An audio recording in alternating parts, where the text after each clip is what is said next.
दोस्तों सब्सक्राइब कीजिए हमारे यूट्यूब चैनल अफजल एलएलबी को और दबाइए बेल आइकॉन अपडेट हर नया वीडियो सबसे पहले देखने के लिए। हेलो एवरीवन, आज की इस वीडियो में हम बात करेंगे तहरीर की इम्पोर्टेंस क्या है और तहरीर कैसे लिखते हैं। सबसे पहली बात कि तहरीर होती क्या है। तो जो भी आपके साथ घटना घटी है, जो भी आपके साथ अपराध हुआ है, उस घटना को आप जिस पेपर पर आप लिख रहे हैं थाने में शिकायत करने के लिए, तो उस दस्तावेज को, उस पेपर को तहरीर कहते हैं जो आप थाने में दे रहे हो। ठीक है, जिसको हम शिकायत पत्र भी कह सकते हैं एक तरह से, कि आपने एक शिकायत पत्र लिखा और आपने थाने में दे दिया जो उस घटना से संबंधित है। उस घटना से संबंधित जो भी दस्तावेज है, जो भी शिकायत पत्र है, उसको तहरीर कहा जाएगा। सबसे पहली बात, आपके साथ कोई घटना घटी, अगर आप ऐसे ही कुछ भी लिख करके या फिर उल्टा सीधा लिख करके आप जा करके दे आएंगे, तो उस मामले में अगर आपकी तहरीर कमज़ोर है तो उस मामले में जो आपका केस बनेगा वो भी कमज़ोर होगा। हो सकता है कि थाना प्रभारी आपकी रिपोर्ट ही ना लिखे। अगर रिपोर्ट लिख लेता है तो आपका पैसा भी बर्बाद होगा और बाद में पता चलेगा कि एक्यूज़ड बच निकल गया है, फिर वो बाइज़्ज़त बरी हो गया, या फिर एफआईआर को क्वैश करा दिया, या फिर बहुत सारी ऐसी वजह हो सकती हैं जिसमें एक्यूज़ बच के निकल सकता है। तो आप कैसे सही ढंग से घटना की तहरीर लिख करके थाने में दे सकते हैं और कैसे आप एक्यूज़ पर कड़ी कार्रवाई करा सकते हैं जो भी आपके साथ अपराध हुआ है उन धाराओं में, ये सारा कुछ इस वीडियो में आज आपको बताऊंगा। वीडियो शुरू करने से पहले मैं आपको बता दूं कि अगर आपने अभी तक हमारे चैनल को सब्सक्राइब नहीं किया है तो वीडियो के नीचे दिए गए सब्सक्राइब बटन पर क्लिक करके इस चैनल को सब्सक्राइब कर लीजिए। उसके बाद बेल आइकन को भी प्रेस कर दीजिएगा ताकि हमारे द्वारा अपलोड की हुई वीडियो की नोटिफिकेशन आपको मिल सके। तो चलिए समय ना गवाते हुए वीडियो शुरू करते हैं। तहरीर लिखने के लिए तो सबसे पहले हम आ जाते हैं अपने मोबाइल की स्क्रीन पर, और यहाँ पर आप समझ लेंगे कि आपको तहरीर कैसे लिखनी है। एक्चुअली क्या है कि जो ज़्यादातर मैटर होते हैं वो मारपीट से रिलेटेड होते हैं। तो ये जो तहरीर है वो मारपीट को लेकर के ही है कि अगर कोई मारपीट करता है आपके साथ तो आप उस कंडीशन में कैसे तहरीर लिख सकते हैं। ज़्यादातर जो मारपीट होती है वो पड़ोसियों के साथ होती है, मोहल्ले वालों के साथ होती है। तो उस मामले में आप कैसे तहरीर लिख सकते हैं। तो यहाँ पर शुरुआत से मैं आपको बता रहा हूँ कि तहरीर लिखने के लिए यहाँ पर शुरुआत में देख लीजिए, यहाँ पर आप लीगल पेज पे या फिर A4 साइज पे सबसे पहले आप लिखेंगे सेवा में, उसके बाद श्रीमान थाना प्रभारी महोदय, उसके बाद जो भी आपका डिस्ट्रिक्ट है वो आप डिस्ट्रिक्ट ऐड कर देंगे। यहाँ पर ये मैंने बुलंदशहर डिस्ट्रिक्ट के अकॉर्डिंग लिखी है। ठीक है, तो यहाँ पर अपना डिस्ट्रिक्ट आपको ऐड कर देना है महोदय के बाद। उसके बाद महोदय, अब आप लिखेंगे निवेदन यह है कि प्रार्थी अब जो भी शिकायत करने जा रहा है या जिसके साथ घटना घटी है और वही अगर शिकायती है तो वो, अगर महिला है तो प्रार्थिया, अगर वो मतलब कि मेल है तो उस कंडीशन में प्रार्थी। ठीक है, और बहुत सारे लोग कंप्लेंट कर रहे हैं, एक साथ ही रिपोर्ट दर्ज कराने हैं तो प्रार्थीगढ़ हो जाएगा। ठीक है, तो जैसे भी है बहुत सारे लोग हैं तो प्रार्थीगढ़। ठीक है, और महिला है तो प्रार्थिया, और एक सिंगल व्यक्ति है तो प्रार्थी। तो किस तरह से लिखेंगे, निवेदन यह है कि प्रार्थी गांव रामपुर, थाना कोतवाली नगर, ज़िला बुलंदशहर का रहने वाला है। यहाँ पर हमने ये इसका एड्रेस लिख दिया। उसके बाद प्रार्थी के घर के पड़ोस के राहुल कुमार पुत्र श्याम सिंह व अनिल कुमार पुत्र श्यामवीर सिंह गुंडा प्रवृत्ति के व्यक्ति हैं। हमने यहाँ पर बता दिया, जो हम शिकायत करने के लिए जा रहे हो उसके बारे में हमने पहले ही लाइन में इंट्रो दे दिया कि हमारे मोहल्ले में ये 2 लोग हैं जो गुंडा प्रवृत्ति के व्यक्ति हैं। ठीक है, आए दिन पड़ोस के लोगों को तंग व परेशान करते रहते हैं। इन लोगों का काम क्या है कि समाज में जो लोग मोहल्ले में रह रहे हैं उनको तंग परेशान करना, अपनी गुंडई दिखाना। अब ये चीज़ हमने उनको ब्यौरा दे दिया। अब हम घटना का जिक्र करेंगे कि अब हुआ क्या था, अब हम बात बताएंगे। तो यहाँ पर हमें ये चीज़ समझाती कि गुंडा प्रवृत्ति के व्यक्ति हैं, आए दिन लोगों को तंग परेशान करते रहते हैं, मारपीट करते रहते हैं। अब हमको घटना लिखनी है। घटना दिनांक 1/1/2021 को, समय करीब दिन के 11 बजे की है। ठीक है, तो जो भी घटना जिस समय की हो वो टाइम आपको ऐड करना है। दिन के टाइम दिन की 11 बजे की है, 11 बजे सुबह 9 बजे की है, 9 बजे शाम के टाइम की है तो शाम के टाइम। ठीक है, तो आपको टाइम लिखना है। उसके बाद प्रार्थी अपनी मोटरसाइकिल बाहर जाने के लिए गली से निकाल रहा था कि रास्ते में राहुल कुमार पुत्र श्याम सिंह की कार खड़ी थी। ठीक है, प्रार्थी ने जब उपरोक्त राहुल से कहा कि मैं अपनी मोटरसाइकिल निकाल रहा हूँ, आप अपनी कार थोड़ी देर के लिए हटा लो। जब मैं अपनी मोटरसाइकिल निकाल ले जाऊँ तब आप अपनी कार खड़ी कर लेना। ठीक है, ये बात प्रार्थी ने कही राहुल से, जो कि एक गुंडा प्रवृत्ति का व्यक्ति है, उसी से कही थी। इसी बात से नाराज़ होकर उपरोक्त राहुल कुमार ने प्रार्थी को गाली गलौज देते हुए कहने लगा कि मैं गाड़ी नहीं हटाऊंगा, तू जो कर सकता है कर ले। ठीक है, राहुल ने प्रार्थी से ये कहा गाली देते हुए। प्रार्थी ने जब गाली गलौज देने से मना किया तो उपरोक्त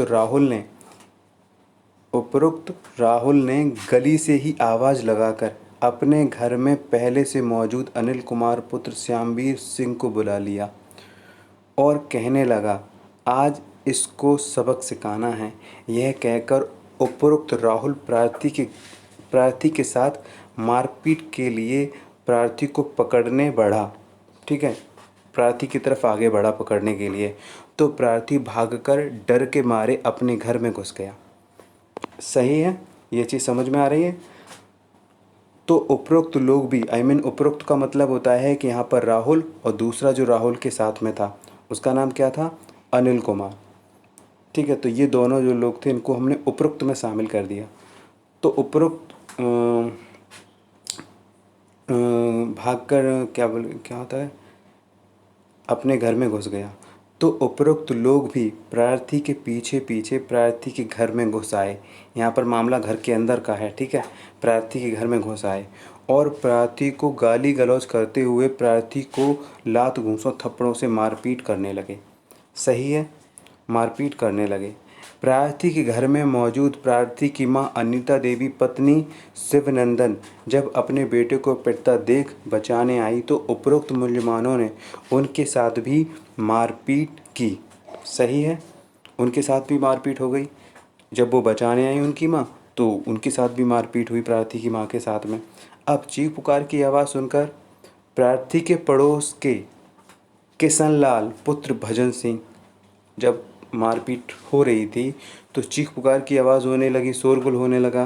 तो शोरगुल और चीख पुकार की आवाज़ सुनकर कौन आ गया, प्रार्थी के पड़ोस के किशनलाल पुत्र भजन सिंह व सौरभ पुत्र अंकुश आदि लोग आ गए। मतलब 2 लोगों के हमने नाम खोल दिए जो इस केस के गवाह बनेंगे, जो इस रिपोर्ट के गवाह बनेंगे कि हाँ हमारे सामने ये घटना घटी थी और हम आए थे। ठीक है, और इनके साथ में हमने आदि शब्द लगा दिया कि मतलब कि मान लीजिए कि ये बाई द वे अपनी गवाही से मुकर जाएं या फिर ये डर जाएं या फिर इनको किसी प्रकार का इन पर प्रेशर आ जाए और ये गवाही देने से मना करते हैं, तो हमने आदि शब्द जो ऐड कर दिया है उसके अगर मान लीजिए कि ये बदलते हैं तो हम उनकी जगह पे कुछ और लोगों को भी खड़ा कर सकते हैं। आदि लोग आ गए जिन्होंने प्रार्थी और प्रार्थी की मां को बचाया और घटना को अपनी आंखों से देखा। ठीक है, जिन्होंने ये गवाह बन रहे हैं कि हमने इन लोगों को बचाया और घटना को अपनी आंखों से देखा, जिसमें हमने 2 नाम ओपन किए हैं। शोरगुल हुआ था, शोरगुल में बहुत सारे लोग आए थे जिनमें ये 2 लोग भी नाम शामिल थे और इन्होंने हमको बचाया और घटना को अपनी आंखों से देखा। उपरोक्त मुलजमान जाते वक्त कह गए कि अगर हमसे टकराओगे तो हम तुम्हें जान से मार देंगे। तब प्रार्थी आज थाने आया है और यह तहरीर टाइप कराकर सीमा जी की सेवा में प्रस्तुत कर रहा है। सही है, इस तरह से आपको लिखना है। उसके बाद अब आप प्रार्थना लिखेंगे। कैसे प्रार्थना लिखेंगे, अतः श्रीमान जी से प्रार्थना है कि प्रार्थी की रिपोर्ट लिखकर अभियुक्तों के विरुद्ध कार्यवाही करने की कृपा करें। यहाँ पर लिख सकते हैं आप कानूनी कार्रवाई करने की कृपा करें। क्योंकि घटना किस दिन की है, यहाँ पर आप घटना का दिनांक देखिए 1/1/2021 और हम उसी दिन, क्योंकि घटना 11 बजे की है तो उसी दिन 1/1/2021 को ही हम ये थाने में जा कर के दे रहे हैं। ऐसा तो है नहीं कि आज घटना घटी तो 1 महीने बाद हम थाने में जाएंगे। आज दिन के 1 बजे घटना घटी है तो हम उसी दिन 2 बजे 3 बजे जब भी पॉसिबल होगा तो तारीख तो वही रहेगी, हम थाने जा कर के ये एप्लीकेशन टाइप करा कर के थाने में देंगे।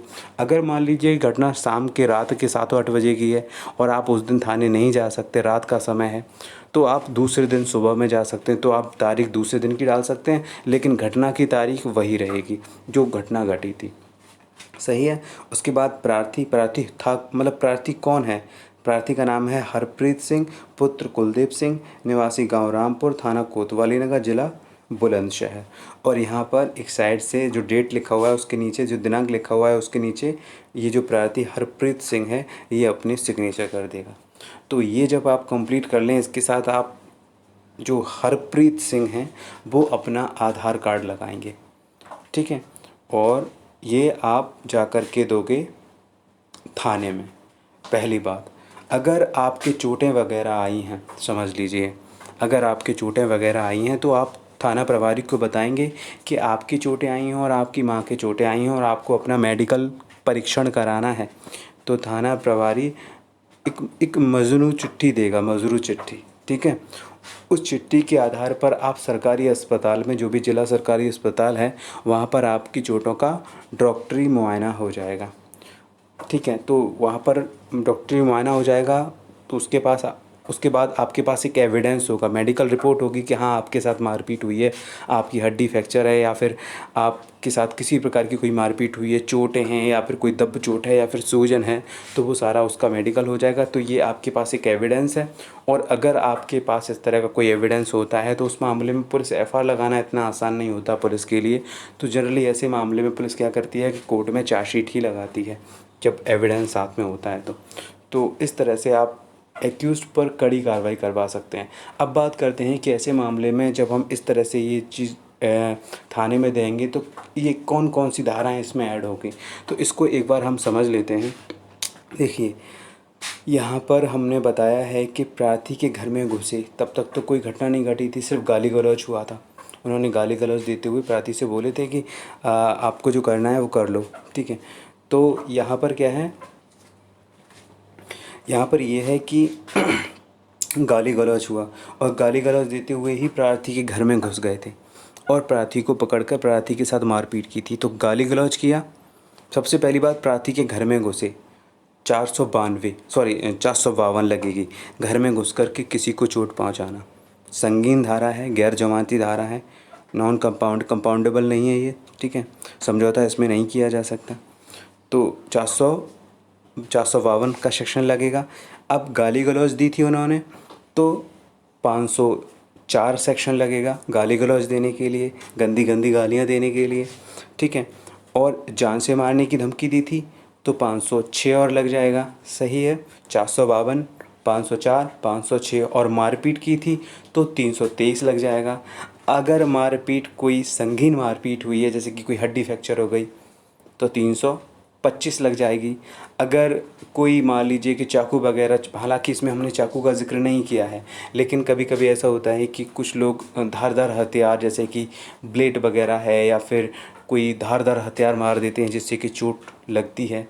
तो जिस टाइप की चोट है उसके अकॉर्डिंग सेक्शन और ऐड हो जाएगा। जैसे कि धारदार हथियार से कोई कट टाइप का कोई चोट लगता है किसी के, तो उस मामले में 324 सेक्शन ऐड हो जाएगा। अगर किसी का अंग भंग हुआ होता है, हालांकि हमने ऐसा कोई भी इसमें औजार नहीं लिखा है, हमने सिर्फ सिंपली लिख दिया है कि लात घूंसों थप्पड़ों से मारपीट की गई थी, ठीक है। तो धारदार हथियार का मतलब नहीं बनता, धारदार चोट का कोई मतलब नहीं बनता, ठीक, अंग भंग होने का कोई मतलब नहीं बनता। फिर भी हम आपको ये समझा रहे हैं कि अगर कोई घर में घुस कर के, मतलब कि मान लीजिए कि डंडे छुरी चाकू लेकर के घर में घुसता है और इस तरह की कोई चोट मार देता है, मारपीट करता है, तो उस मामले में जिस तरह की चोटें होती हैं उसके ही अकॉर्डिंग सेक्शन ऐड होते हैं। तो इसमें जो सबसे बड़ा सेक्शन है इस पूरी जो तहरीर है उसमें, वो है 452, 323, 504 और 506। और अगर मान लीजिए कि आपके घर में किसी भी चीज़ का, किसी भी प्रकार का कोई भी नुकसान कर देते हैं, जैसे कि आपके घर में कुर्सी वगैरह हैं तो उन कुर्सियों को तोड़ दिया, या फिर आपकी कोई बाइक है उसकी लाइट तोड़ दी, या फिर आपके घर में किसी भी चीज़ का नुकसान कर दिया, तो जो भी, अगर आप मान लीजिए कि आपके घर में 100, 200, 500, 1000 रुपये का कोई नुकसान कर दिया, कुछ सामान तोड़ दिया या फेंक दिया, तो उस मामले में 427 सेक्शन और लग जाता है। लेकिन ये बात आपको ऐड करनी पड़ेगी कि ये चीज़ उन्होंने फलाने व्यक्ति ने पास में रखी कुर्सियों को उठा के ज़मीन में मार दिया जिससे कि आपका 500 रुपये का नुकसान हो गया, तो वो चीज़ आपको इसमें ऐड करनी पड़ेगी और उसके अकॉर्डिंग इसमें सेक्शन भी ऐड हो जाएगा, आईपीसी की धारा 427, ठीक है। तो इन सेक्शनों में ये एक रिपोर्ट तैयार होगी, इसमें आपको सेक्शन लिखने की ज़रूरत नहीं है, पुलिस इसके अकॉर्डिंग खुद ही वो सेक्शन लिखेगी जब वो इसको एफआईआर के रूप में दर्ज करेगी, ठीक है। तो इस तरह से आप सही ढंग से तहरीर थाने में लिख कर दे सकते हैं और एक्यूज्ड के ख़िलाफ़ कड़ी कार्रवाई करवा सकते हैं। So guys, I hope you like this video. अगर फिर भी कोई कन्फ्यूज़न हो तो आप मुझे कमेंट बॉक्स में लिख सकते हैं। चलिए मिलता हूँ एक नई वीडियो के साथ, तब तक के लिए जय हिंद।